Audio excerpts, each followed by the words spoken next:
Sobat Wendy, dengan pembahasan larutan elektrolit dan non-elektrolit. Kali ini kita masuk ke soal cerita atau penjelasan gitu. Yang diketahui adalah bubble tea merupakan minuman yang mengandung banyak gula. Minuman tinggi kalori tetapi rendah vitamin dan mineral pengganti elektrolit. Maksudnya, bubble tea ini merupakan minuman tinggi kalori tapi rendah vitamin dan mineral pengganti elektrolit. Kemudian, ketika haus dan berkeringat, tubuh butuh cairan pengganti elektrolit. Yang ditanya adalah jika tersedia air kelapa dan bubble tea, mana yang lebih baik dikonsumsi? Bagaimana cara sehat untuk mengonsumsi bubble tea? Untuk menjelaskan soal ini, saya akan bagi step. Yang pertama adalah kita harus menentukan dulu larutan mana yang termasuk elektrolit dan non-elektrolit. Kemudian kita jelaskan bagaimana cara sehat untuk mengonsumsi bubble tea. Nah, saya jelaskan kenapa harus kita bedakan mana elektrolit dan non-elektrolit. Karena tadi disebutkan bahwa ketika haus dan berkeringat, tubuh butuh cairan pengganti elektrolit. Kalau udah haus dan berkeringat, kita akan cenderung lemas dan otak juga susah berpikir. Jadi sangat butuh. Jadi konsepnya adalah penjelasan yang akan saya berikan dan kita bahas sama-sama adalah suatu larutan yang baik.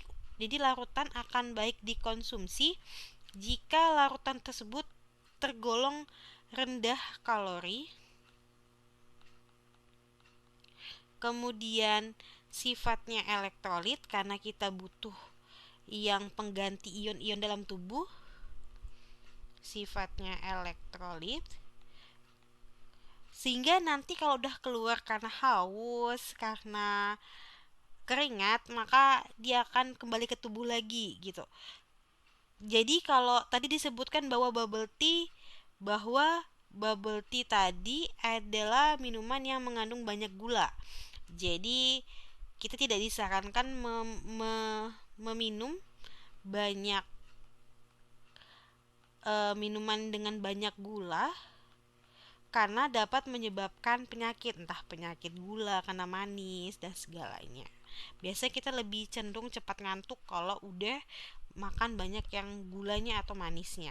Jadi sekarang kita tentukan dulu mana elektrolit dan non elektrolit. Oke, yang pertama antara air kelapa ya.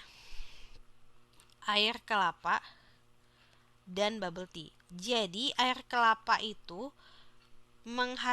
dia itu menghasilkan ion-ion.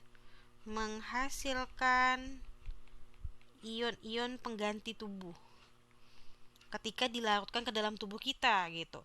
Otomatis air kelapa itu adalah elektrolit. Jadi ingat kenapa suatu larutan dikatakan atau digolongkan elektrolit ketika dia menghasilkan ion-ion. Yang kedua adalah pertanyaannya bubble tea. Bubble tea tadi dibuat dengan banyak gula. Berarti dia bukan tergolong tapi termasuk minuman dengan larutan gula. Nah, gula itu termasuk larutan non-elektrolit karena dia tidak menghasilkan ion saat dilarutkan ke dalam pelarutnya. Oke, kita udah tentukan nih. Sekarang kita bisa tahu mana yang harus kita pilih dari air kelapa atau bubble tea. Tadi dengan penjelasan sebelumnya kita butuh rendah kalori dan sifatnya elektrolit. Sekarang yang kita bahas adalah uh, kita bahas adalah kesimpulannya langsung aja mana yang kita harus pilih. Jadi kalau untuk yang kita pilih dan lebih baik dikonsumsi, jadi kalau ditanya lebih baik dikonsumsi adalah yang rendah kalori dan bersifatnya elektrolit. Lebih baik dikonsumsi berarti jawabannya adalah air kelapa. Kenapa? Karena dia elektrolit dan jadi pengganti ion-ion. Kemudian, bagaimana cara mengkonsumsi bubble tea dengan baik? Bubble tea dimungkinkan dapat dikonsumsi ketika mengurangi gula,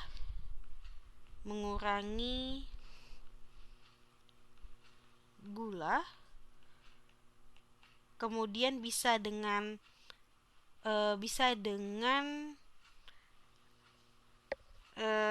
pola hidup yang sehat. Jadi bubble tea akan bisa dikonsumsi ketika bubble tea dikurangi gulanya karena terlalu manis. Baik, semoga mudah dipahami. Selamat belajar Sobat Friendly, salam edukasi.